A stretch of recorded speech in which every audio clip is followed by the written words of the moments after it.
sponsored by the Division of Social Science at Medgar Evers College and the Women's Development Center at the college. We hope this will be one of a series of programs that will take place every year.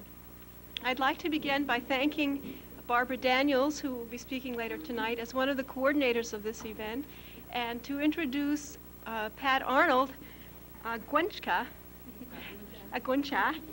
who will be our moderator for this evening. Pat came to Medgar Evers College in 1987, having already been an entrepreneur, successful entrepreneur in the music field. She teaches voice and piano. And in her second semester here, she founded the Psychology Club, which is still thriving at the college, in an effort to disseminate information about psychology to the college and to the community at large.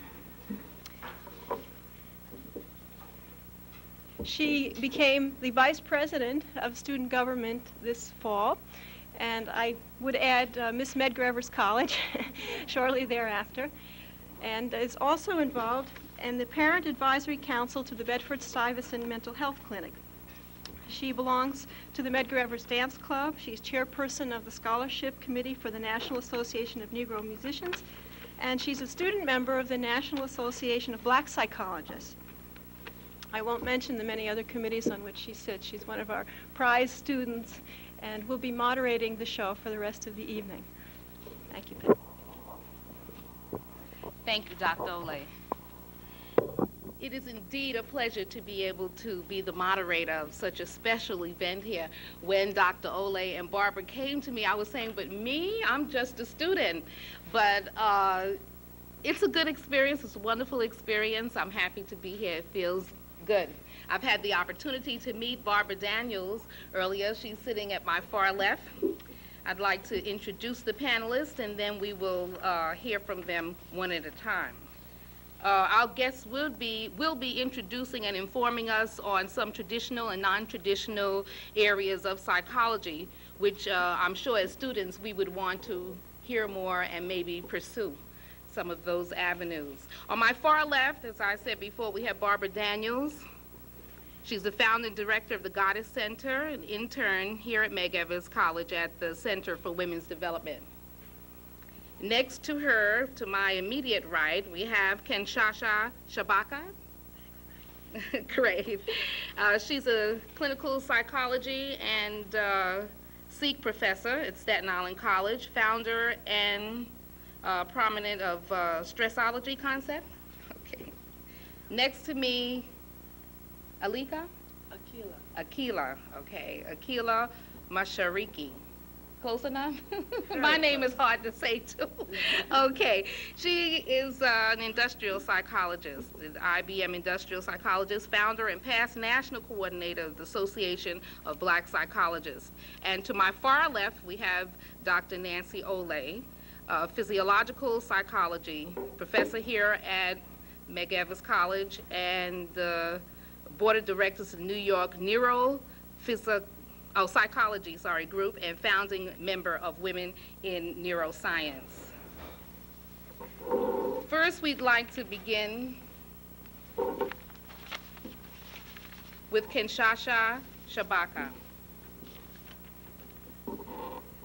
She is an assistant professor at the College of Staten Island, and she is also counselor, coordinator of counseling, coordinator of seminars for Sikh students, and teaches a course which she designed on stress, understanding, and management, which was recently accepted by the Chancellor's report as a 3-credit, 3-hour course.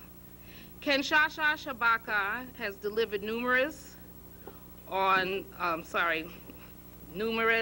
a variety of topics such as the parent as first teacher, stress and professionalism, how spirituality affects our overall coping, the importance of strong support systems to enhance the performance of speech program students, stress and Black women, and so on and so on and so on.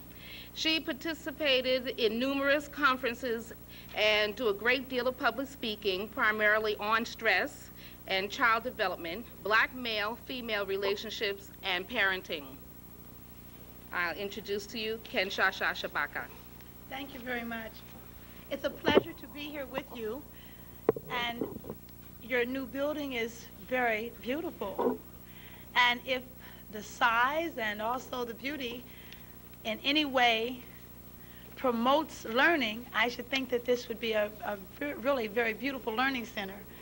And I am very pleased and honored to be asked to speak to you today. I'm going to be speaking to you from two aspects. One, on the non-traditional aspect of psychology, since to a large extent, much of what I have done in psychology has been to learn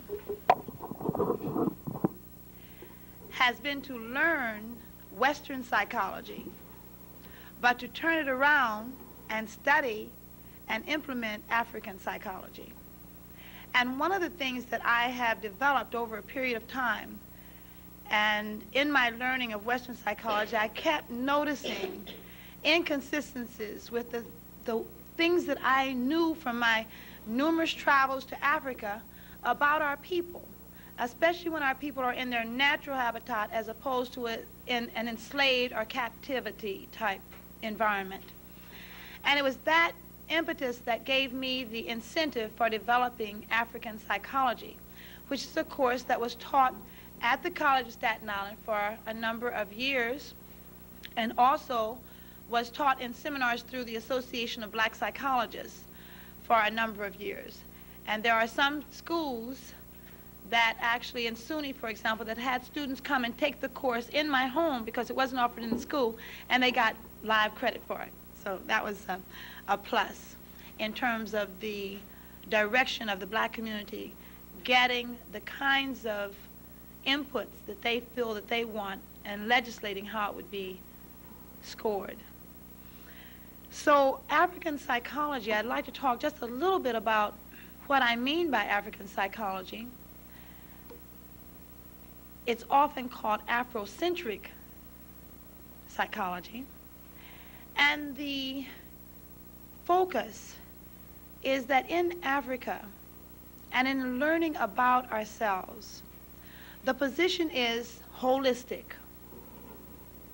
The position is that things in African life tend not to be fragmented as they are in Western civilization.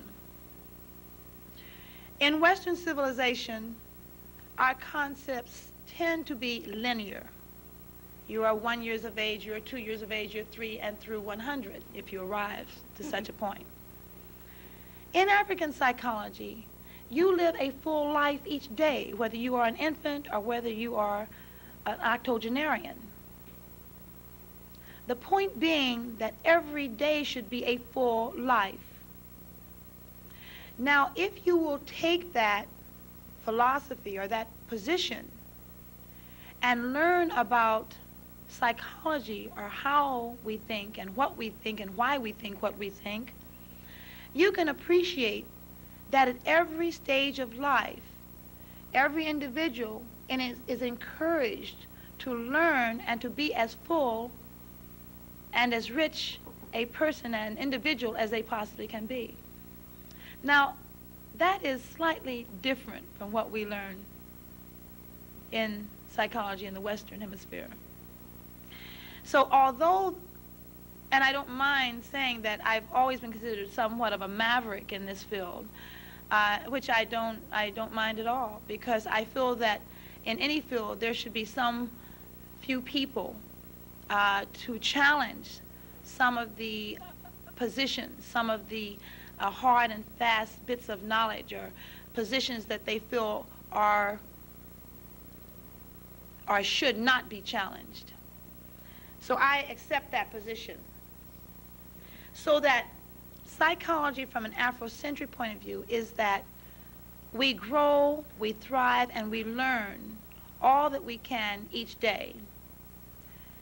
Now, if you'll remember in psychology, the Western psychology, you have a little book that says, well, let's see now, the little one, 6 months old, you should be able to do this and this and this and this. No more. And if you do, you're being disruptive. Sorry. Just as when we started Head Start, to help many of our children to get a head start, we found that they were so bright that when they got in the first grade, the first grade teacher was ready to send them to special education because they knew too much. They already knew their ABCs and how to count from 1 to 25 and all that sort of thing, which was not what they had been taught as teachers in the first grade to teach. So that when the challenge came to these teachers, this is the first grade now, what about your teaching them what they are able to learn? You had a problem. One of the problems was the union, because the union said, this teacher has been taught to teach this for this grade. This child does not fit in. And they just started school. Now, of course, we're all familiar with the concept that many of our young men, our black young potential men, our little boys, by the time they hit the 3rd grade, they've often been turned off to school. And for a very similar kind of reason, because when they challenge the system, or when they know too much, or think too much, or ask too many questions, they are rude, disruptive, and should be put away, usually for life. So that it is this concept that I, as a psychologist, have always challenged.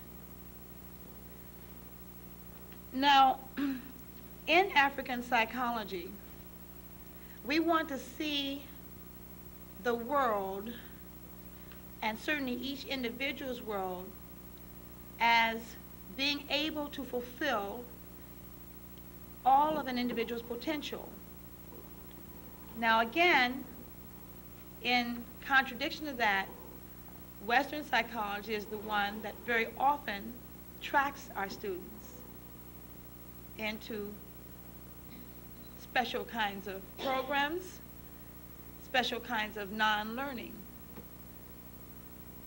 So that it is this challenge that I feel that African psychology affords our system.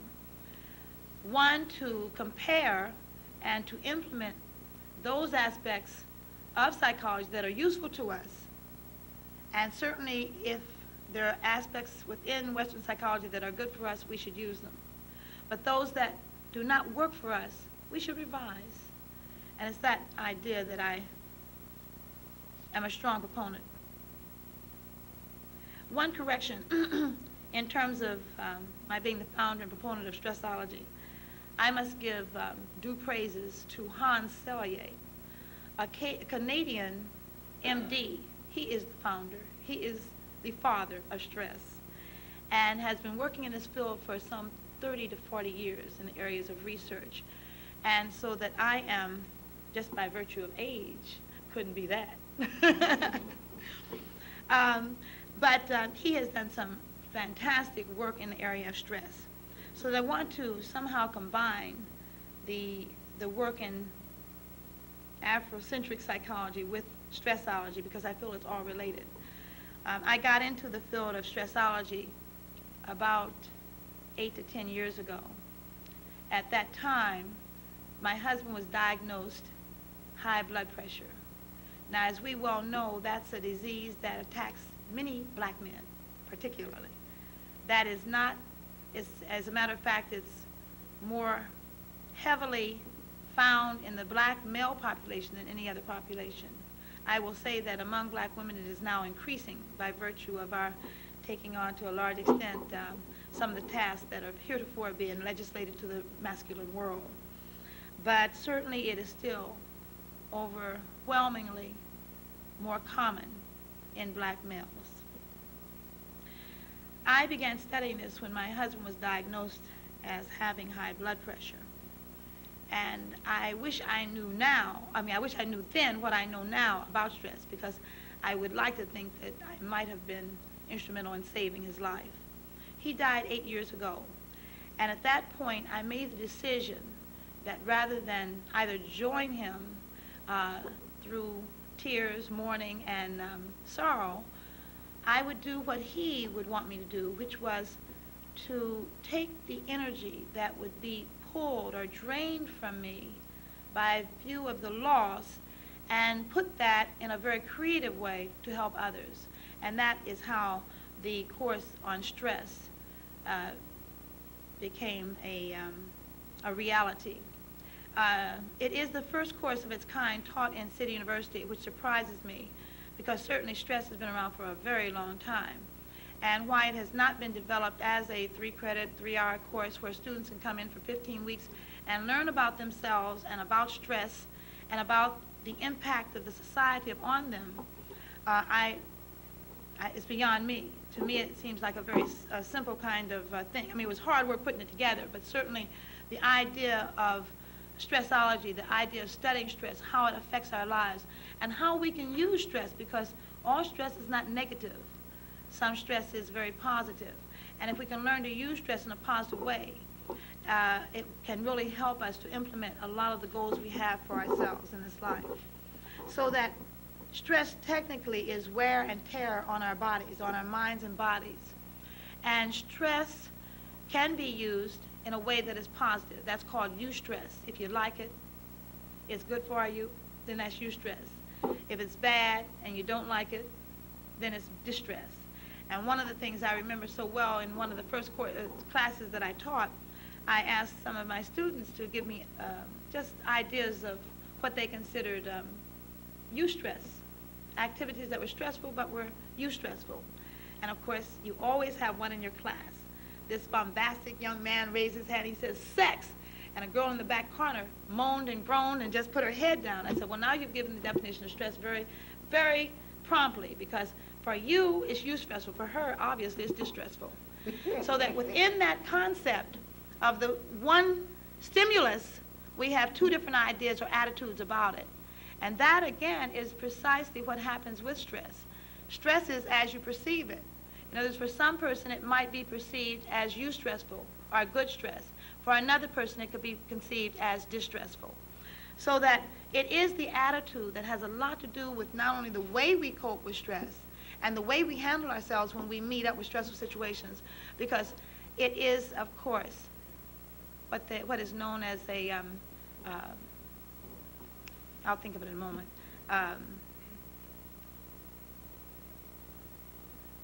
it would come back to me. Well, it amounts to where the employer cannot discriminate on you on the basis of race, creed, or color.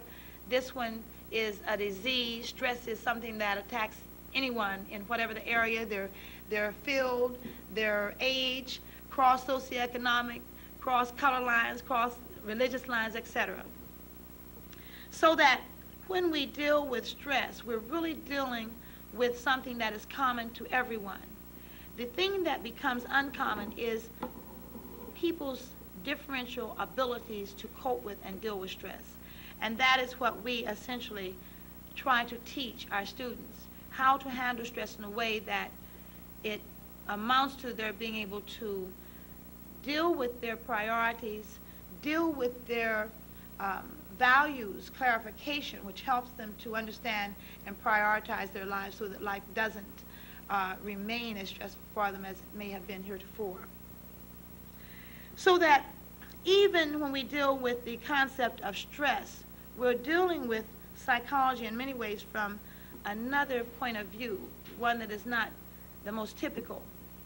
I think that it's one that is coming into much greater popularity now, and certainly I think it is something that very much fits into the African concept of psychology, meaning that life will be dealt to you in a measure that you must learn to handle efficiently, or it will, of course, overwhelm you and can actually create a number of very common diseases such as the heart attack, colds, arthritis, ulcers, cancer, and any number of other diseases which we have typically considered physical, we find are very much hooked up to the neuroimmunological system.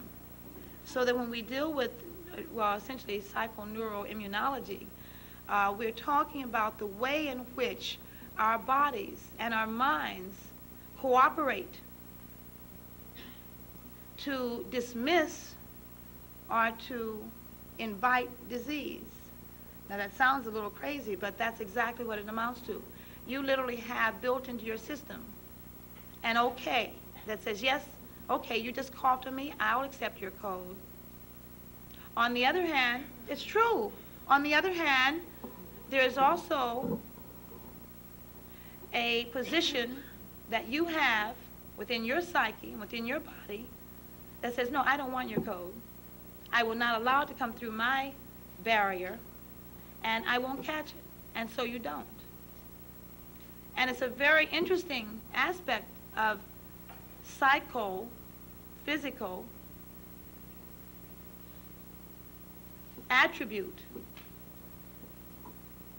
And it's something that it may take weeks to appreciate, but it's very real.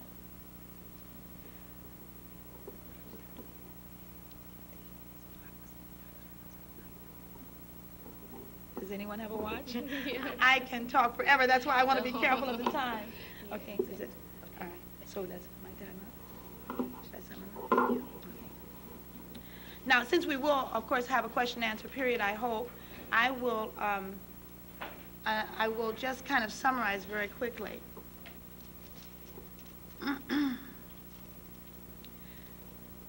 In my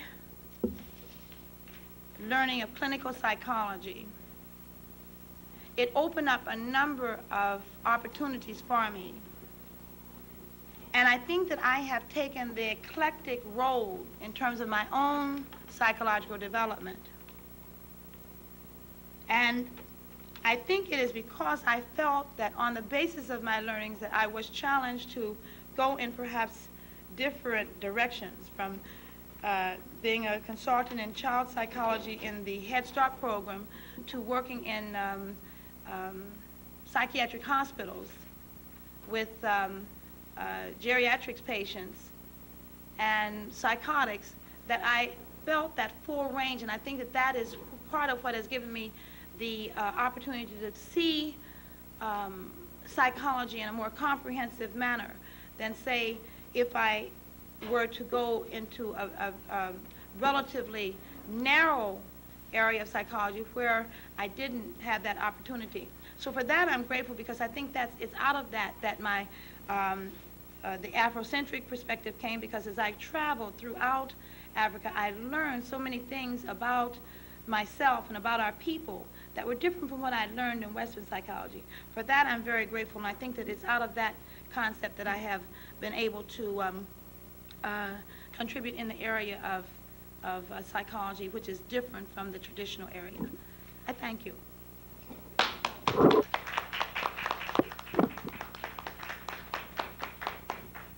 Thank you. I'd like you to save your questions to the end. And at this time, I'd like to introduce Akeelah Masha. Got it. Great. Akeelah Masha has achieved her BA at Howard University and MA at Columbia. Is that? Teachers College. Oh, Columbia's Teachers College. She's married with 4 children, the founder and past national coordinator of the Association of Black Psychologists, the founder of CORE chapter at LIU, plant psychologist at IBM Corporation in Brooklyn, co-founder of Imari Child Development Center, the chairperson of the board, Uhuru Sasa School, the president of the board of Brooklyn Technical High School, development and delivered papers on parenting, black male-female relationships, and Afrocentric development. Akeelah Masha. Thank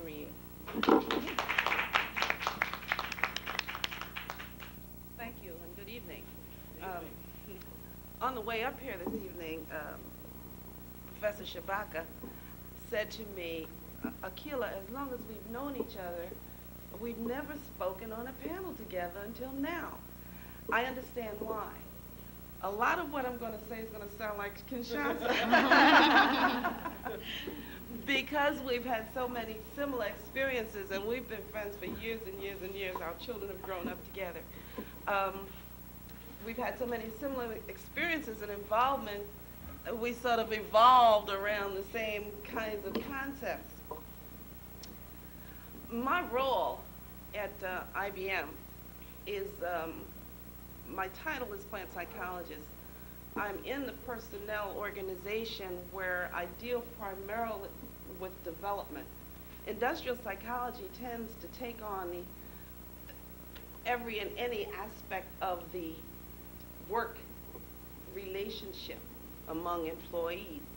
But primarily, I'm involved with development, although I do get involved with counseling, I get involved with testing, and any number of different things that evolve with people relationships.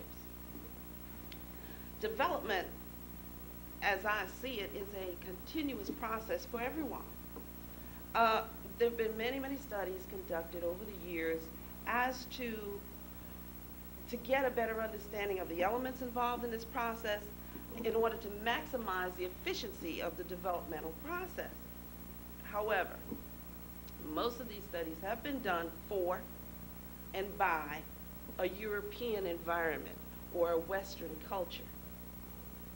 Therefore, it behooves us as a people to deal with our own development and our psychological development particularly, but any level of development from an Afrocentric point of view. Why do I say that? Because the results of much of the work that's been done has been used in a lot of cases to our disadvantage. You've all heard of the Shockey studies that show that we don't learn in our cognitive growth, and the Moynahans and everybody who have said things that are negative to the development of African peoples. The tragedy of that whole thing is that not only do we as a people believe what we're told about ourselves, but we internalize it and grow with it. I have occasion, as I said, to counsel with and talk with people on a variety of subjects. They start out as, I need some help with my development in my educational process, vocational process, and it turns into any kind of counseling session, rap session, and so on. In the course of these sessions, I've learned a number of things about the way in which we grow and develop, and the kinds of ways in which we internalize those things that are said about us to us. I had an occasion to be talking to a young woman at one point in time on her educational development, and the conversation veered off towards children. Invariably, I have a house full of them, so invariably a conversation that I'm involved in gets to children, okay? So the conversation went off towards children, and she began to explain to me how upset she was about her little son's development. And she was telling me that her concern came out of her pediatrician, who had expressed a desire to have her take the kid to a dentist because he was now 13 months old and had no teeth had broken through his gum. And the doctor had given her an indication that he thought there was something wrong with the child's total development, but he wanted to start with this dental kind of thing because as he showed her this chart, which she whipped out and showed me, by the way, this chart that said at this age the child should be doing something that Kinshasa already touched on. The child should be doing this, and at this age the child should be doing that, and so forth and so on. So she was real upset about this, and she wanted to go and take this kid off to all these. In fact, she had taken him to a number of dentists. And what the doctor did not pick up on, nor did she press, because she felt that the focus should have been on this teeth development thing, was that this kid at the age of 13 months was both walking and talking. Okay? The doctor... No wonder he looked funny without teeth. Yeah, right? The doctor was seriously concerned about this child's development, and so was she. She internalized his concern as opposed to developing this youngster's own way of growing, his own pattern, okay? I advised her, incidentally, to take the kid to my pediatrician, who when she came back, she was also quite upset because he didn't see anything phenomenal about this youngster's development, lack of development of teeth, okay? But that's just one example of the ways in which we tend to internalize the things that are given to us, and the fact that there are some systematic kinds of things that have been put in place that we tend to live by, as opposed to being cognizant of our own patterns of development. So, as we go through, we begin to think of ourselves in terms of not being able to do what things we're told not to be able to do, and being able to do those things we're told that we're able to do, and staying within the little cubby holes and pigeonholes that we've been put into. My job, I feel personally, I'm sorry, I thought I had a big mouth. My job, I feel, is not complete unless I have helped people open up that tight little box that we've been sewn into and recognize the importance of taking hold and bringing forward those attributes that we personally have developed among ourselves. So our approaches to development have got to be from our own strengths and our own ability, and that's different for everyone. That's very different for everyone. So we must then embrace the kinds of things that we have to embrace in order to move forward. Now, that's the systemic kind of way. Within the corporate environment, you are further pigeonholed. The corporation and corporations in general have determined how far we as a people will be able to go, and how long it's going to take us to get there, and who is going to give us the leg up, and who we will not be allowed to give us the leg up. You will find in the corporate environment that almost exclusively if you are black or Hispanic or of any other group other than European descent, no one like yourself is allowed to give you a leg up, okay? All of your help comes from someone outside your own group. That's almost by design, but not by malicious design, okay? That is a result of a conditioning process that has gone on in the minds of people over periods of time, so that this becomes a natural thinking process. You know, you've heard the expression, some of my best friends are black folks. Well, some of my best friends are white folks, okay? And there's nothing malicious about them. But some of the ways in which they have been taught and the ways that they have internalized have geared them towards a certain way of thinking. I'll give you another example. I'm full of stories, by the way. But I'll give you one other quick example of what I'm talking about. Again, it has to do with children. I recently, not too recently, but some time ago, I had occasion, from time to time I have occasion to go around to different locations within my corporation and do training sessions of one kind or another. I train managers, I do all kinds of training. On one of my trips up to Kingston, New York, I happened to run into a young lady who was first hired here in the Brooklyn location and then transferred up to Kingston for a better opportunity. Now, if anybody knows the Kingston environment, there is nothing even close to what could be called a black community. It's portions of it is well integrated. Portions of it is still quite white, but a lot of it is well integrated. So whatever environment you find yourself in, yes ma'am, whatever environment you find yourself in, you're typically in a situation, in an interracial situation, which is not bad. I mean, there's no problem with that. Well, this young lady was telling me that she was having difficulty finding a daycare center for her little girl. She says, I've had her in one daycare after another. She just cries and cries. She doesn't seem to get along. You think my kid's prejudiced. Well, the kid's 8 months old. Okay. So, well, I don't really think that's the problem. I said, well, have you gone to the daycare? Have you checked to see? She said, well, she's there with other kids her own age, and she refuses to do the things that they're doing, and I'm trying to talk fast. She refuses to do the things that they're doing, and she just cries all day. So I said, well, look, I'll be here for another couple of days. Why don't we take one lunchtime, and we'll run over to the daycare, and let me just, see what the environment looks like. Well, we go over to the daycare, and the kid is in the crib. She's 8 months old. She's in the crib. All of the kids in the room are in the crib. She is howling to beat the band, okay? And all the other kids are content to just lay there and play with little trinkets and so forth. She happened to have been the only black kid in there. But that had, the mother thought that was her problem, but I didn't think it was.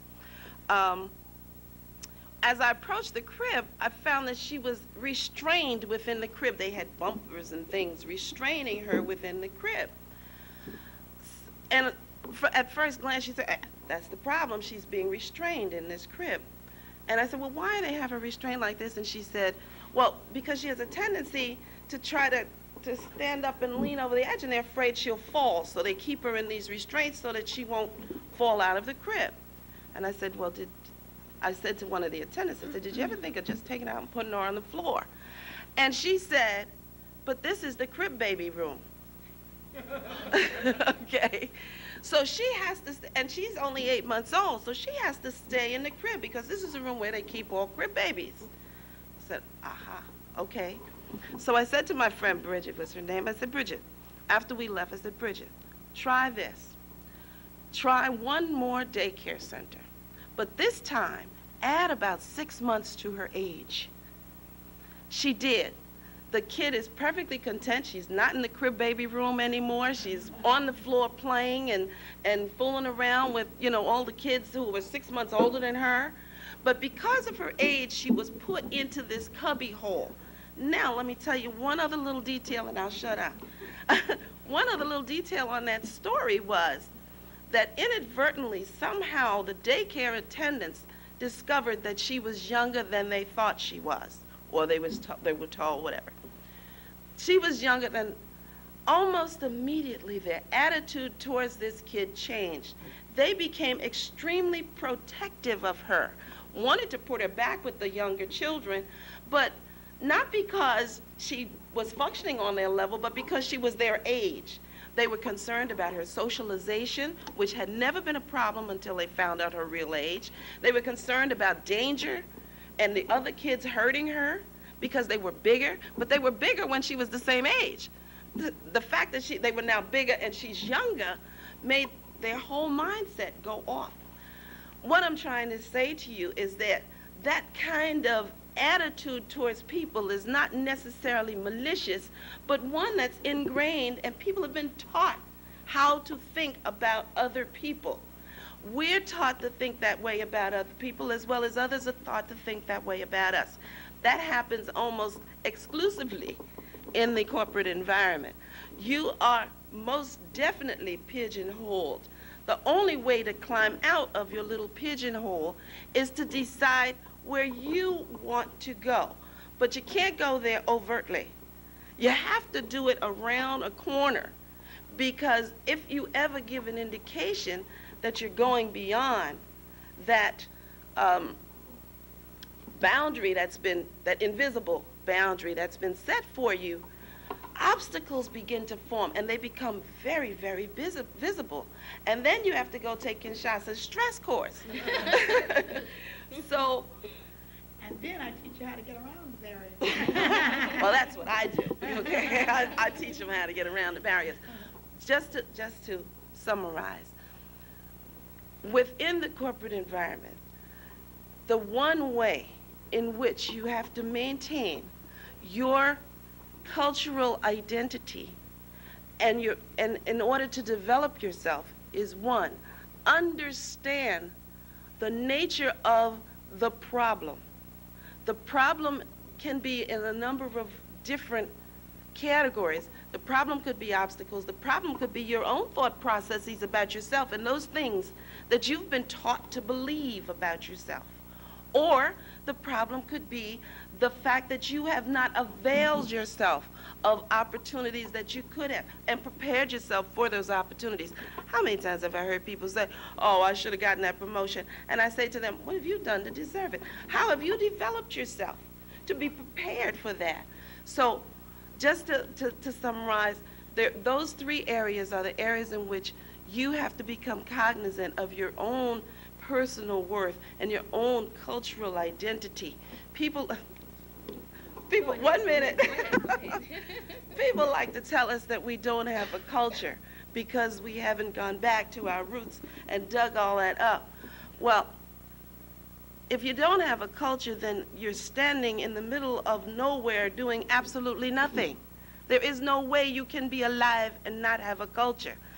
The fact that that culture Whether or not that culture is the appropriate one for you is the issue you have to deal with. Don't ever tell yourself you don't have a culture. You have one. What you have to do is examine that culture, determine whether or not it's appropriate for you to take you where you want to go, and in a way that you don't compromise your values to get there. Okay? There are no more couches to the top, ladies, or gentlemen either for that matter. So that you don't compromise your values to get you where you want to go. You have to understand the nature of that culture which you have internalized. Thank you.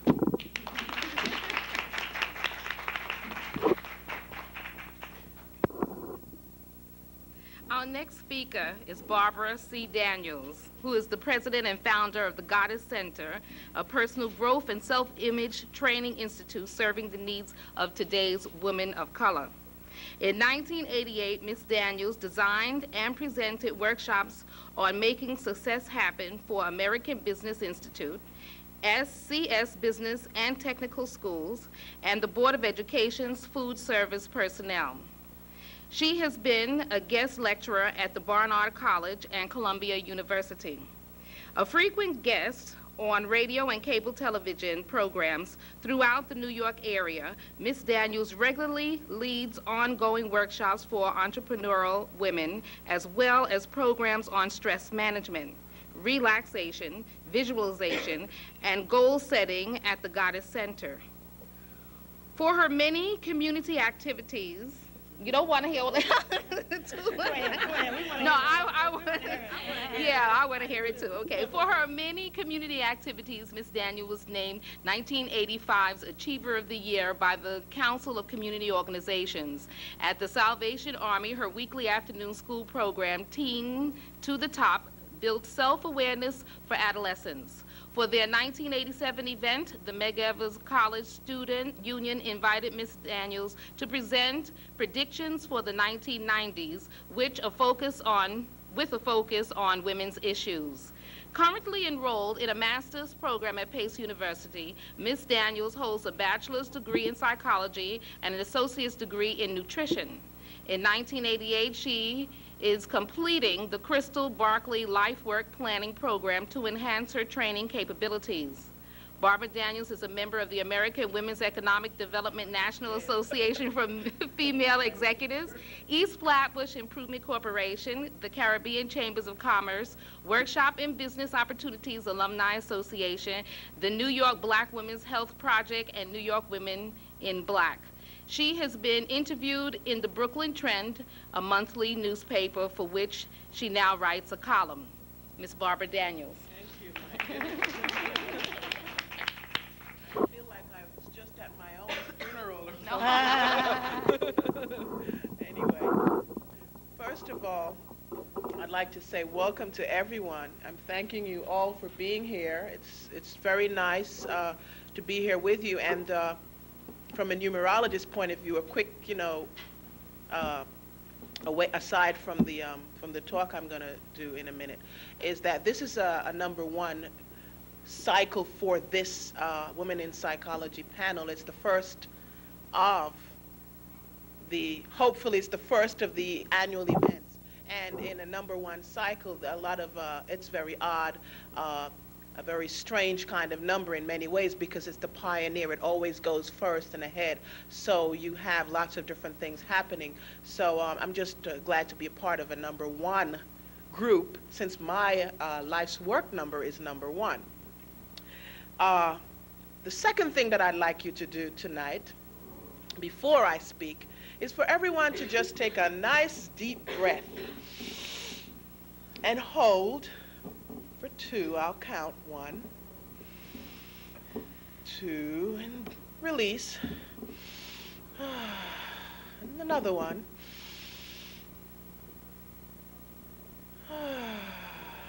And now I'd just like you to take one more, and at the same time, visualize a beautiful royal purple.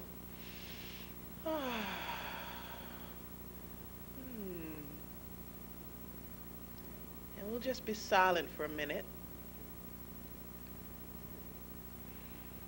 And when you're ready, I'll begin speaking. But I wanted to take that because I wanted to do that because Kinshasa spoke on stress, and Akeelah spoke also on some of the stressors that we have as people, as well as in the corporate environment. My approach is somewhat off the left wall. I get laughed at when at school. I'm working on my master's, and my master's is in psychology, counseling psychology. However, my approach is from the point of view of what importance would it be to integrate astrology, numerology into the counseling process? What purpose is that? So sometimes I'm laughed at because that's strange. In the environment that I'm in, that's strange. But it's so natural, it's so much like breathing to me that it's not strange. It's why isn't everyone else doing it? What's wrong with everyone? So it just seems so natural. So that's where I'm going to come from. Dr. Olea is going to be talking about pain and tying it all up together, everything we've said. But that's where I'm coming from tonight. Now, what I do at the Goddess Center, among many other things, and what I hope to do when I go on to get my PhD and all the certifications and whatnot, is to use psychosynthesis in my practice. Psychosynthesis was really founded by Robert, if I can say the name right, I'll give myself a penny, Robert Asaguali. Did I say that right? I can never pronounce it. He's Italian. He was Italian. He died, I think, about a few years ago. Anyway, he developed the psychosynthesis, and it's really a collage, if you will, in a sense, not quite, of various different psychologies, using many different techniques. But his concept is that where we are now as a race of people, not black people, but human people. That's who I'm talking about tonight, human people, as opposed to just one group. Where we are now as a people is that we are moving into a new age, and we're developmentally, we're seeing some in psychology, what he was seeing, just to backtrack, what he was seeing was some strange things happening when he spoke to people. In the counseling process, and he began to see, he took off basically where people like Jung and Carl Rogers and Maslow and those other guys took off in with humanistic psychology and transpersonal psychology and so forth. He began to realize that a lot of the problems that people were coming to him with were of a transpersonal kind, but also having to do with people who were beginning to awaken to their souls. He was brave enough to come out with that concept. At that time, he was laughed at, of course, but usually when new things happen, people laugh at you anyway. So he was brave enough to put out his theories and ideas and so forth. And now psychosynthesis is very much used within, not so much within the Freudian schools, but more within the New Age circles, whereby people are more along the lines of personal growth kinds of things. You've heard of personal growth work, and there's different centers and ashrams and whatever that people go to. It's those techniques are more used. Transpersonal, humanistic, and psychosynthesis techniques are more used along those lines. Anyway, he began to see that people were coming in with things that were, if you didn't quite know it, you would think people were crazy. The difference was that people weren't crazy. They were having what is called a soul breakthrough. A lot of my work that I do, when I started the Goddess Center in 1986, I began also to see a pattern, and then I began to read about Robert Asaguali's work and began to connect it. But the women who were coming to me, and I was seeing mainly women, although I do see men, the women who were coming to see me all were in transitions. Every single one of them were in a transition of some sort, and they would call me up and say, I think I'm going crazy. That was usually, I think I'm going crazy. I began to see that this was just a pattern. I mean, after you've seen maybe 30, 40, 50 people who all say I'm going crazy, and they're perfectly normal, except for a few strange things happening in their lives, well, you either think you're crazy or something's wrong. Okay, so I began to develop, to come to some understanding about that, mainly because I had been going through my own catharsis in terms of my own development. So anyway, Robert Asagwale's concepts were that some of the symptoms that individuals would have when they were having this soul breakthrough was similar to, neurosis, psychosis, and all kinds of different things. Now, just to hold that thought for a minute and go back to where I come in with the psychology and the astrology and the numerology. My background is I am a numerologist and integrate some of the astrological concepts into my counseling work. And the reason that I decided to go back to school to pursue my master's and my PhD, hopefully, so in another couple years, is because I was giving numerology consultations, and I knew that I didn't, the kinds of ideas, the kinds of understandings that I wanted to get across to people was getting into the counseling part of it. Not wanting to be unethical, I decided, okay, I might as well go and get the training, because numerology, to have a numerology reading, to have a chart done, and to be in a counseling process, it's two totally different things. It's two different techniques, two different kinds of skills. And I thought that my clients needed and should have the best that I could offer, and the best that I could offer was to go back to school. So that's where I'm at right now with that. However, I still do the numerology and workshops, but I'm always learning, and I do have a mentor who's a doctor in psychology who has been helping me along. So I've been getting her input as well as the school input. So in many ways, I've done what I'm doing in school. I've gone through that. However, to get back to the psychology, the astrology part of it, what I want to say, how does humanistic astrology, numerology get into this? Humanistic astrology comes from the point of view that every individual is a plan. We're all born, and we all come into this life as a plan.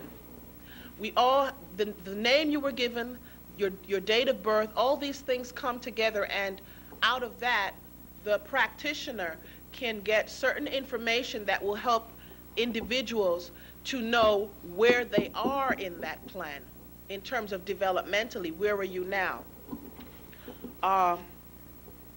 What the humanistic astrologer is most concerned with is helping individuals to develop as far as their self-actualization as much as possible.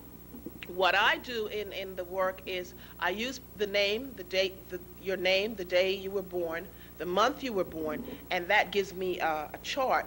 And that chart is so powerful and so profound because I found it much more efficient and effective for many people than having, say, in psychology you would do the Strong and Campbell or the Myers and Briggs, the different kind of vocational, and talents and so forth, tests, skills and so forth. I found that having a numerology chart, you could do it, I could get to core issues for the individual very quick, much more quickly. I could also, and cheaply, because these tests cost a lot of money and you have to do several, in a sequence. I found I could do it very quickly. I found out that I could get to, and I worked with a career counselor, Deborah Lax at oh God, I forgot the name of her, Career Transitions. That's the name of her place on Court Street. And I worked with her to test it. She would do the tests, and I would do the chart, and I would do it in like maybe an hour and a half, and she would wait a week to get the thing back, and by the time she got it back, everything that I'd said worked out, and we got even more information anyway. So I began to use this, and I tested it in many different ways to see the validity of it, because I wanted to come from many different areas. I wanted to come from the area of being a clinician. I wanted to come from the area of, from a scientific perspective. You know, in science, you quantify and objectify and so forth, and weigh and you prove. So I wanted to use all that approach, all those approaches, so that when I said this is so, and XYZ person came to me from one end and BZY from another end, I could cover all ends and, you know, just sit back and say, well, ha ha ha ha. You know, I didn't want to be asked questions and be left floundering. I don't like feeling foolish. I don't like having egg on my face. No one does. I'm a Tarian and I hate that. So, in particular. So anyway, so I began to use that approach in the work. Now, how does the astrology numerology fit into the counseling process? When I make up a treatment plan or I'm working with someone, the first thing I do is I have a numerology consultation, which takes an hour and a half, and we look at the life's work, the life's lesson. A person's life lesson, by the way, is the most important number, and it's very helpful in terms. One of the programs that I'm going to do next semester is work in a school with youngsters in Brooklyn to use that approach, taking birth charts, because a lot of times teachers have problems with children. They don't know what to do. If you know a person's birth chart, you know their biorhythmical cycle. In psychology, it's biorhythmical cycles. In numerology, it's action days and peak days, your action cycles and so forth. If you know those cycles, if you understand these things about your group, you can begin to work with your group in ways that will help you to get through your day without the stress, and you won't have to go see Kinshasa if you're a teacher. You'll be really able to help the children. You'll know so much about each one of your children that you can work with them. You put all the little Virgos together and all, you know, in your study groups, and you put the ones who do well with this group, you know, well, not to put those over there because they're going to be, you know, hyper and so forth. Different things. But there's a lot of different things you can use. So I began to use it, and I'm going to be developing a program along those lines for teenagers. And I did use that at the Salvation Army.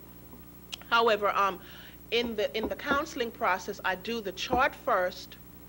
Then we look at the chart and see where you are in your life. What's the life lesson? The life lesson is basically the kinds of things that you need to help you to grow, the kinds of challenges, the kinds of obstacles, the kinds of problems that will come up. And then we begin to set a plan whereby, okay, if you're a little off or there's things in your life that's going wrong, we begin to set up a counseling process. And the counseling process, as I said before, is a whole nother technique. You know, you really need to have some understanding of counseling techniques, how to work with people, because all kinds of things start happening in a counseling process.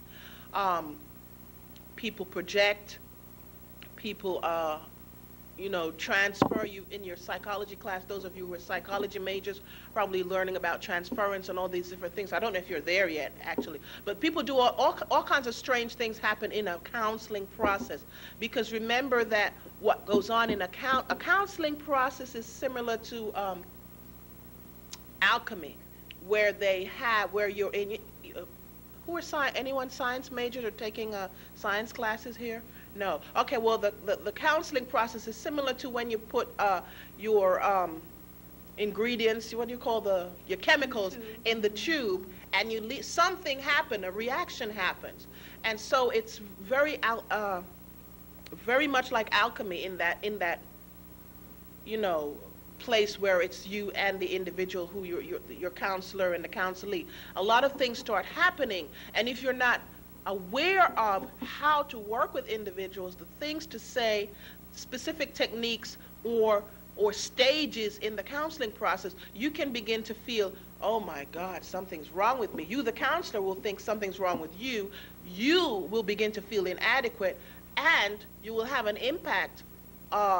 You will be disrupting someone's psychological growth, or impeding it, or retarding it, God forbid. So the two techniques are different. What I think is going to be happening more and more, you'll begin to see, and I've been seeing more people who are astrologers and numerologists in college, taking psychology classes and getting their masters and doctorates. More and more people are using that. Carl Jung, for instance, he used that process. He developed the concept of archetypes. Well, he didn't really develop the concept, but he spoke a lot about archetypes and those kinds of things. He used psychology in his counseling. He used psychology in his research. He used psychology on himself. Astrology, sorry, on himself. So these are some of the people who have been doing it. And he's the most famous one who's really used that. But as I said before, if as a psychology student you're thinking of going into the non-traditional end of psychology, one of the things you need to do is first become a psychologist. First use your tool, understand, develop, the skills, know how to use your tool, get an understanding of psychology, and then begin to integrate your own things. If you're doing it backwards like I'm doing, that you've been doing your numerology and now integrating your psychology, also know that whatever you're going to do that's the non-traditional approach, you need to have the foundation of the clinical approach. You cannot play with people's psyche. You can do much damage, and there's a lot of people out there who are saying that they're counselors, they're treating people, they're working with people, and doing a lot of damage. So this is something that as psychology students or potential psychology students, or anyone who is going to a astrologer or a numerologist, you should know the difference between counseling and having a reading. And counseling is counseling and reading is reading, and the two shall never meet unless you have had your training.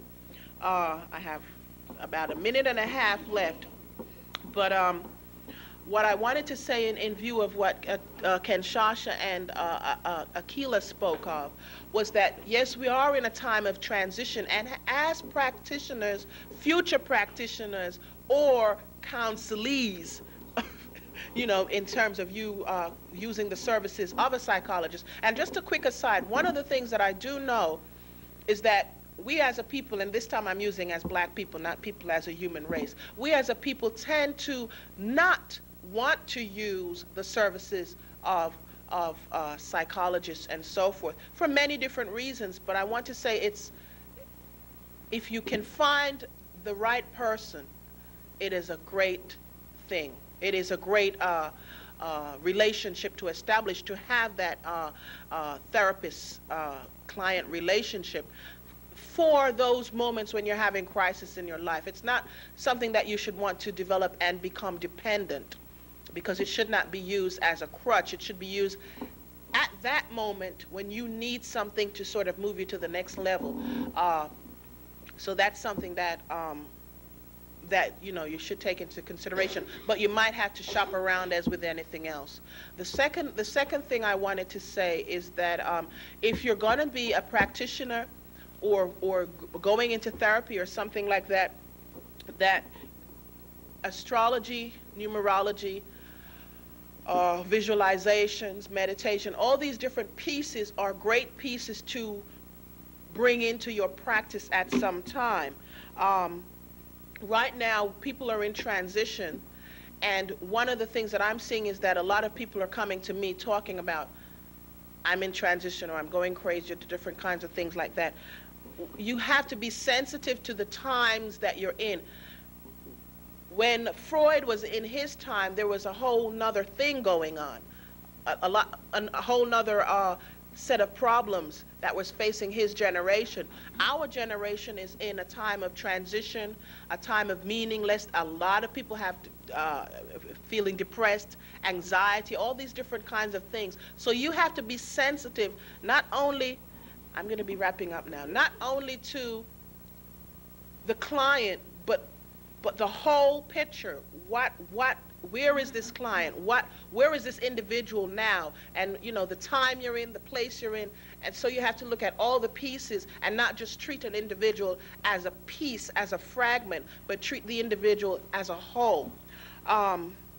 So basically, in the short time I had, and each individual had, we tried to give you a little bit of traditional and non-traditional kinds of ways that you can integrate your practice of psychology training. And there's going to be a great need for that. There is a great need for competent, qualified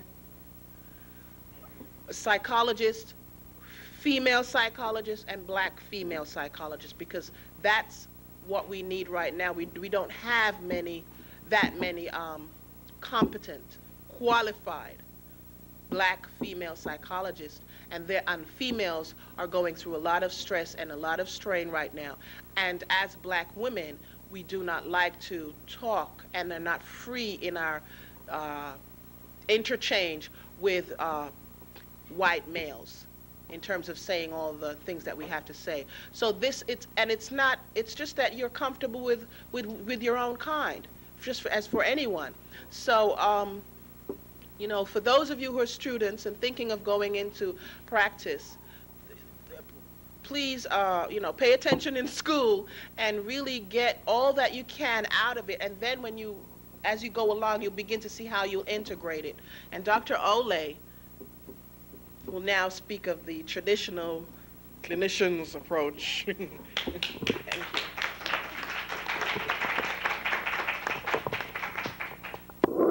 Thank you, Barbara. I have purposely been skipping over a lot of the things that I planned to say in between and so forth, because we got such a late start.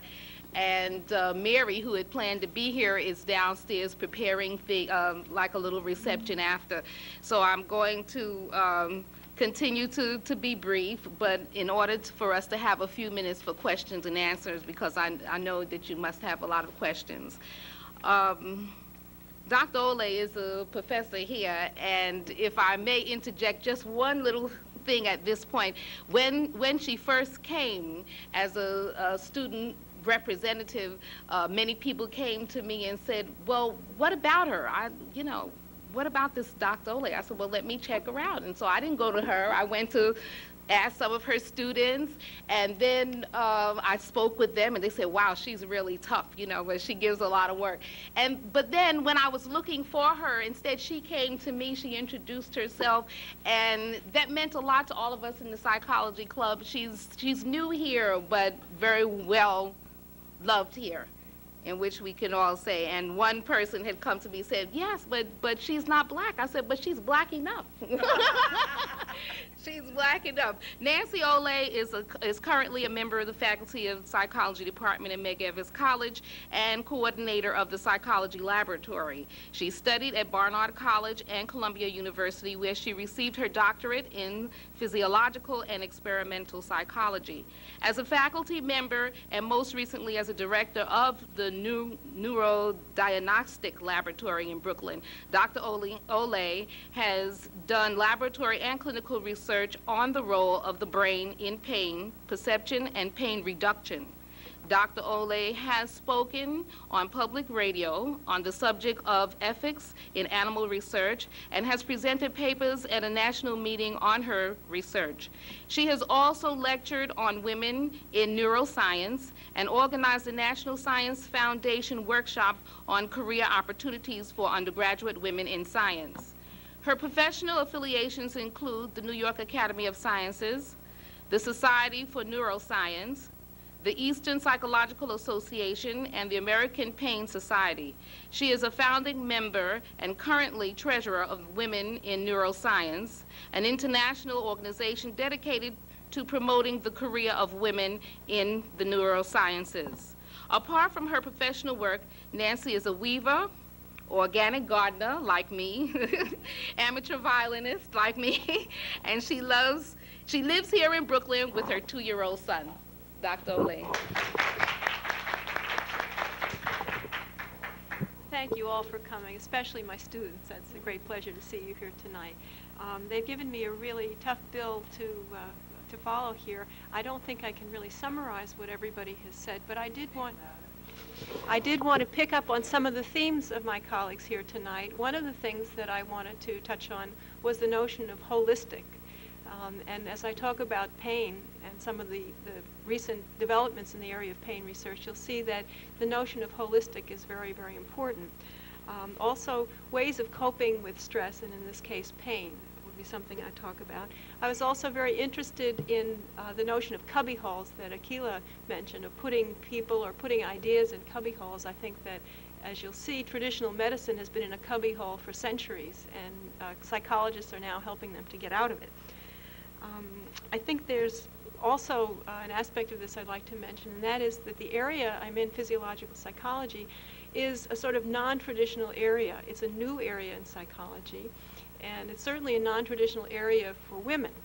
And I'll never forget my chemistry professor in college turning to me one day and saying, "What's a nice girl like you doing in a field like this?" I hope none of you ever hear that. But I'd like to talk about the union of biology and psychology. Some of my colleagues have hinted at that tonight in talking about stress and the mind and the body, but I'd like to make that a little bit more explicit as I talk. I think there's probably no more important problem for humanity than pain, especially the sort of pain that doesn't go away, chronic pain, where it's no longer serving a purpose to tell you that something's wrong, but it's just there and you can't get rid of it.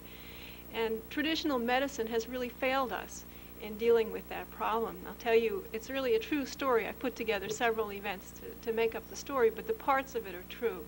A fellow came to a doctor with a pain in his arm, and the doctor examined him, couldn't find anything in particular, but decided to relieve the pain. What he would do is cut the nerves in his hand. Well, it was actually his hand that was hurting. So he cut the nerves in the hand, and the patient went home, and the pain went away for a little while, but it came back. So the fellow went to another doctor, and the doctor examined him and decided, well, the problem had to be a little bit higher up. So eventually he was scheduled for surgery, and this time it was surgery in the level of his spinal cord. And they cut out the section of the spinal cord that they thought was important in pain, and he went home and felt better for a while, but the pain came back.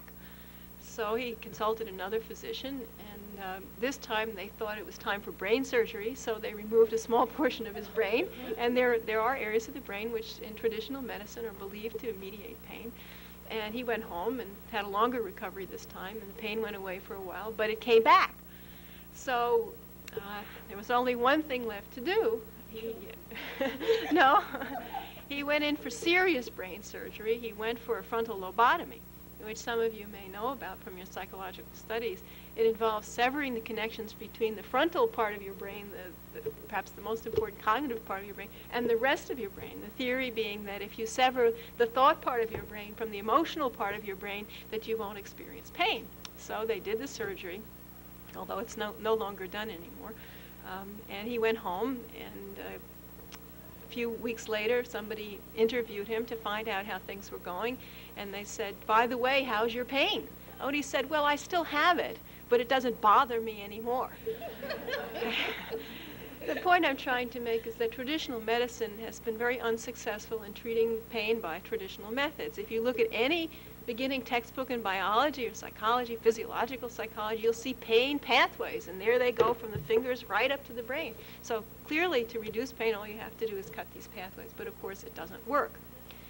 And so the rest of my conversation tonight will be about non-traditional views of the subject of pain and some of the work that I had gotten involved in. We know, for example, that hypnosis, which is a non-traditional treatment for pain, works, at least on susceptible people, and not everybody's susceptible. And at one time, pregnancy terminated in labor using hypnosis as the only anesthesia in some circles. I don't think that's done too much anymore, but it was done at one point because it was such a successful way to reduce pain. But of course, traditional medicine has no idea about how hypnosis might work. and it's certainly not part of the regular strategy that you use to reduce pain. Those of you who've studied psychology are familiar with the placebo effect.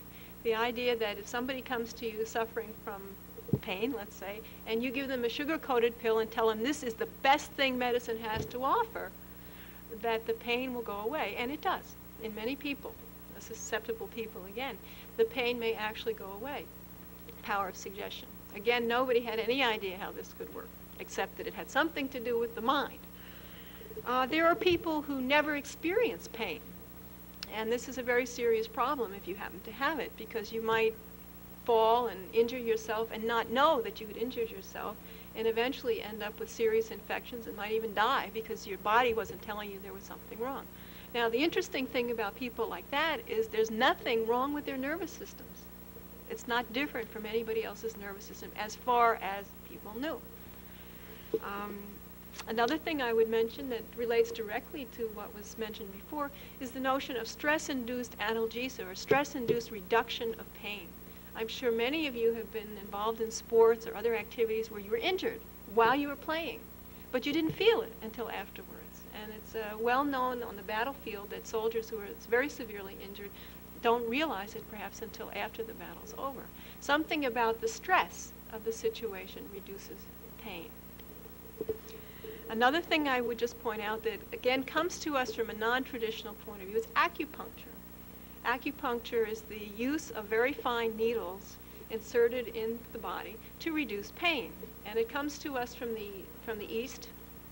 And for centuries, the Chinese have developed this technique. They have specialized people who do the work, and they have meridians along the body, lines along the body, and points along those meridians, which, when stimulated with these little needles, are able to reduce pain in the most peculiar places. I think one of the traditional ones is if you pinch yourself right here, you can get rid of headache. Well, of course, this sort of thing has not been accepted in Western medicine. Why not? Well, one of the reasons is that there's no correspondence between these meridians that are so successful in reducing pain and what we know in the Western world of the nervous system. You can't find a nerve that's being stimulated. So this has all been a great puzzle to Western medicine. And at the time that Nixon was president, you perhaps remember he opened up the doors to China, and many Western scholars and scientists, physicians went to China, and one of the things they wanted to see was acupuncture. And they were shown operations being conducted with nothing more than acupuncture anesthesia. And of course they dismissed this as being some sort of hoax, perhaps due to hypnosis or drugs that they hadn't seen. So it wasn't immediately taken up by Western physicians, but later studies by Westerners over in China were done with animals. They had mules and cats and dogs under the anesthesia of these needles, and you couldn't very well talk about hypnosis in that case. So that was another example of a sort of non-traditional kind of approach to pain reduction that just didn't make sense in terms of traditional medicine here. I'd also would mention that this idea of reducing pain goes way back. It goes back to the time of a Roman physician named Scribonius Largus, whose technique was to take an electric eel and slap it on his patients. Of course, he killed a few patients because it wasn't a well-regulated procedure, but he did reduce pain in the ones that survived. His technique fell out of favor until recently, and it has been revived recently. Anyway, my interest in pain, I think, like perhaps the interest of my colleagues in psychology, has a sort of personal aspect to it. When I was just getting started in my career, I had a friend who went on a trip one day and woke up in the morning and didn't know where she was, and went to the doctor and was diagnosed with acute leukemia, which, if untreated, usually has a life expectancy of about 3 months. And when treated successfully, has a life expectancy of about 12 months. And I spent the next 12 months with her as much as I could, talking to her and experiencing with her what she was going through. And that had a great impact on me. And one of the things that about leukemia, at least in her case, was that she had pain, and pain that wouldn't go away. I mean, she had to take so much morphine that she was out of it basically most of the time. And that very much troubled me. And she did die. And I remember at about that time, I took a trip. I was scheduled to take a trip, and I went to New Mexico. I don't know if any of you have ever been to New Mexico, but for me it was sort of a vision quest. I had a backpack and a jug of water, and I was about 60 miles from the nearest water supply, and I hiked around in the canyons and on the mountains and heard the thunder and saw the lightning, and it became clear to me that what I had to do in my life was to study pain and see if I couldn't somehow contribute to understanding this problem and doing something about it. So that's how I got involved in what I was doing as a physiological psychologist. Of all the areas that I could study, that's what I did. Now I should tell you a little bit more. There was a friend of mine, a graduate student named Candace Pern, who was trying to do her dissertation, and she had an idea about the brain. She thought maybe there would be what she called opiate receptors in the brain. There would be specialized areas in the brain that would hold on to opiates. Now, why did she think that? She thought that because at that time, in the 70s, heroin addiction was rampant, especially in the cities. And people were addicted. First of all, of course, you know that goes way back to the Civil War when people were originally addicted to morphine. And then they substituted heroin for morphine because they thought that wasn't addicting. And of course, heroin was addicting. And then they substituted methadone for heroin because, of course, methadone wasn't addicting, but methadone was addicting. Anyway, there have been, throughout history, various opiate-related drugs, they're all opiate drugs, which are not only addicting, but they have the property of reducing pain. And she thought, why is this drug so addicting? And hypothesized that maybe there was something in the brains of people and animals that used opiates in a special way. So she did her experiment, and it flopped. And then she did it again, and it flopped. And she did it one more time, and the third time she did it, it worked. And she actually identified that in the brains of animals there are these little receptors for opiates. And it was really a revolutionary discovery and started a whole new area of research that you probably heard about. And she became famous and now has her own business and head of an NIH section doing research. It was a very, very important discovery. And at the same time that she was doing that, there was another fellow, a Chinese fellow by the name of Lee, who had a graduate student, a Pakistani graduate student. And Professor Lee was interested in studying obesity. And he wanted his graduate student to pick up some camel pituitaries when he went back to Pakistan. Why? Because the camel is a very unusual creature who stores food for very long periods of time in the desert. And this fellow felt that the pituitary gland somehow held the secret to the camel's ability to do that. It's the master gland of the body. Well, I don't know how many of you know anything about camels, but one of the things that's interesting about camels, besides their humps, is that they don't experience very much pain. And you can take a knife and stick them with a knife, and you hardly get any reaction. That's why you see them being beaten with sticks on the movies all the time. They're relatively insensitive to pain. Well, inadvertently and by mistake and not expecting it, Professor Lee discovered that the substance that had to do with the ability of the camel to store food also had something to do with the ability of the camel not to experience pain. What he discovered, which was the other sort of piece of the puzzle that was so exciting, were what are called the endorphins, the brain's own morphine. And that was the part of the puzzle that was missing. My friend Candace found the block, essentially, the receptor in the brain, and this fellow found the thing that fit into it. It was the idea that the brain produces its own pain killers. And that's really where I sort of came into the area of pain research. And one of the things that I got involved in was trying to map out the areas in the brain that had these little receptors and would be very sensitive to opiates and would reduce pain. So what we did was stimulate the brains of animals with opiates, with morphine substances, and see whether pain could be reduced, and it could. So I was able to add one little part to that puzzle.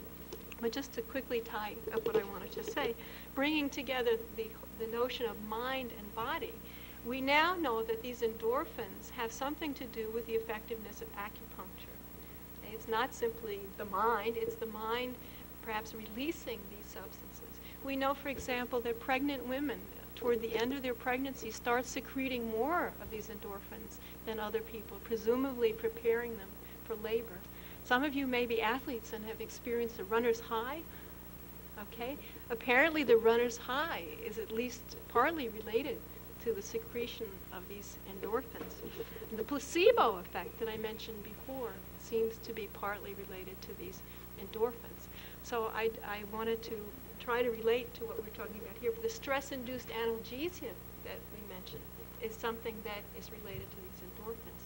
And who knows what we're going to discover in the future, what chemicals the brain holds, its own tranquilizers, its own sleeping pills. I don't know where it's leading, but I think it's one of the most exciting areas to bring together the body, the psychic aspect with the biological aspect that we've been hinting about today. Thank you.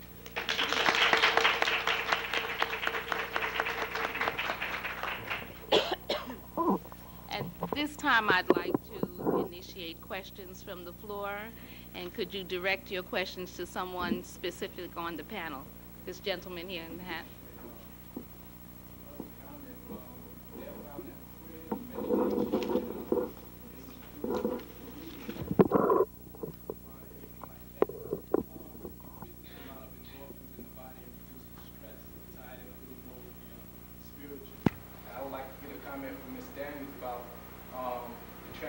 That you're talking about that's going on in terms of the entire planet, because I'm a numerologist also, and I don't think that people are totally familiar with what you're saying about the changes that are taking place. Okay, Overall, well, basically what we're in, everyone can see that our planet, not our country, but our planet is undergoing tremendous changes. Whether you look at it on a planetary level or even just in your own life. First of all, everything's speeded up right now. It's just like you get up in the morning and it's night the next minute. Everything's speeded up. That's a part of that whole transition cycle. In our personal lives, there are many kinds of, people are going through many kinds of crises. They're just feeling more tired. People are feeling meaningless, like feelings like, what's the point? That's the question that everyone's asking themselves in some way, shape, or form, more and more than in the days of my grandparents, let's say. People are asking, what's the point? If you, even a TV person, what's that TV personality?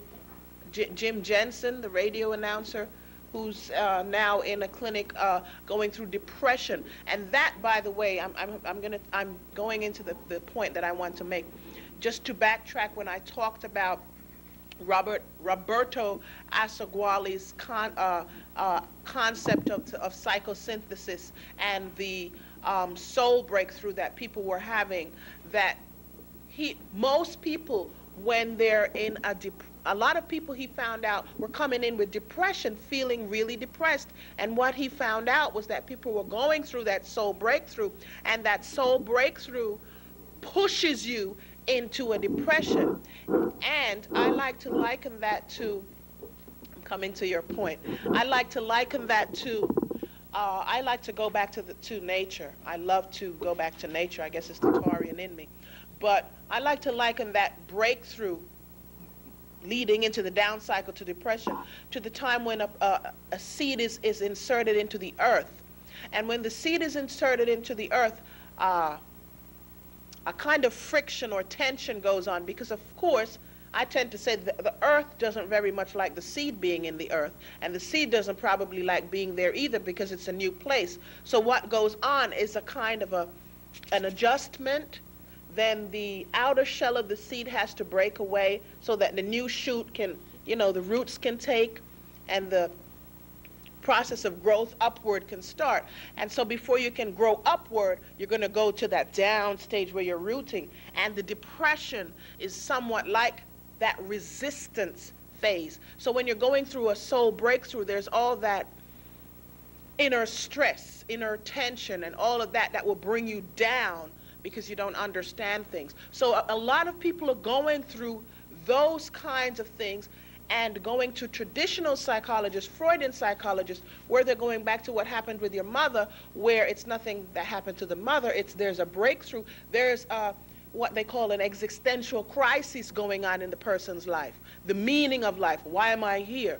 So back to the young man's question, transitions. We're in a transitional point as a planet. Our planet is going through major changes.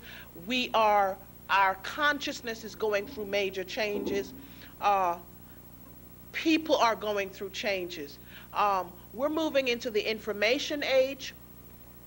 Everyone knows that we're in the information age now, computers, television, whatnot, and so forth. And that's all a part of the consciousness transition, because when you move into a consciousness transition, when you're moving into transition on that consciousness level, the way you process information, the way you see things is different. Anyway, we're in a transition now. The planet is in a transition. We're going through major changes. And it's speeding up the things. One book I read recently, to close very quickly, I don't want to take any more time from anyone, but one book I read recently says that we're actually in a nuclear evolution. And for those of you who know anything about physics, a nuclear reaction is very quick, very speed, very fast, very, turbulent time. And so that's what we're in right now. And all the major stuff that you see going on, the crack epidemic and the AIDS epidemic and all of that, is a symptom of that, because all of those things are just basically stress related due to the transition that we're in, because AIDS is a stress brought on by stress of various degrees. That's one of the the things, but we're in a nuclear evolution in terms of a transition right now. Thank you. I could go on, Another question? Yes, this way.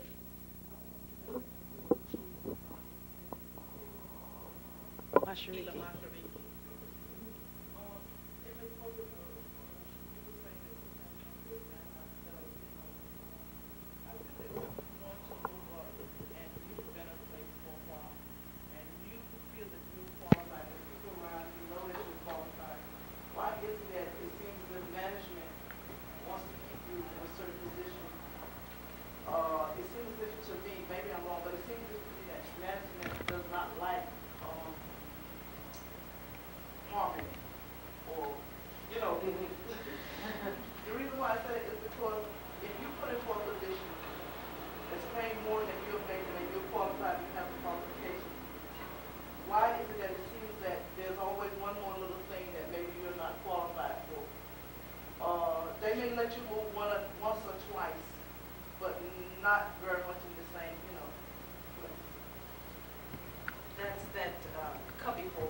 About.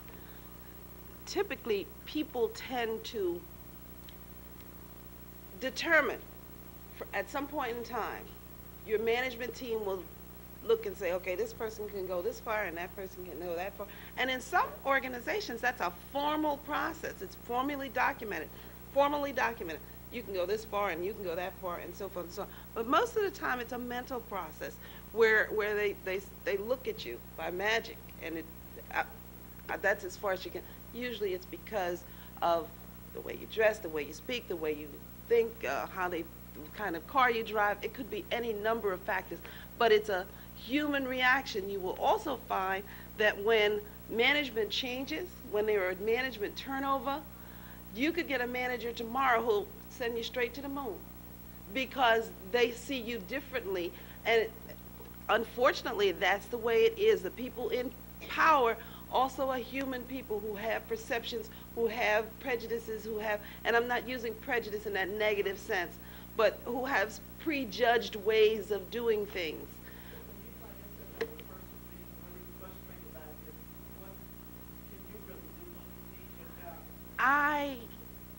You have to deal with you. You have to look at your options. You have to say, okay, I need this job, so I am going to put up with at least this much. Now, you also have to look at what avenues are open to me if I can't put up with this any longer, and pursue those. Pursuing another job may be an option, or just saying, I'll sit tight because I know there's going to be some turnover of some sort. Or you may want to say, look, put me in another department where someone may see me differently and allow me to move on.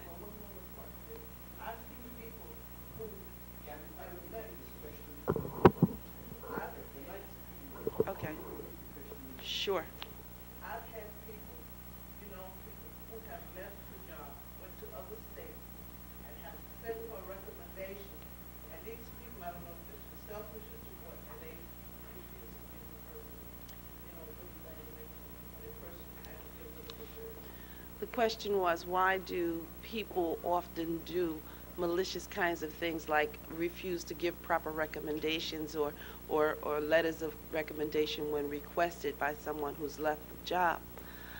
Again, it goes back to that whole perception. Now we're talking about what I call the crabs in a barrel concept. If I can't get out, I'm not letting anybody else out. Okay, you have that kind of thing operating as well. So that's a little bit different concept, but it works off the same principle that says, this person should never have made it out of here. So why would I want to help them up if I didn't think they should have gone in the first place?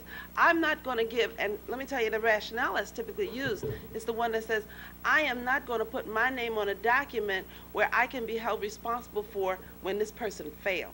Because that's the assumption they're making, this person is going to fail. So I'm not going to be responsible for that failure. I won't endorse it at all. Okay. Yes, Sue.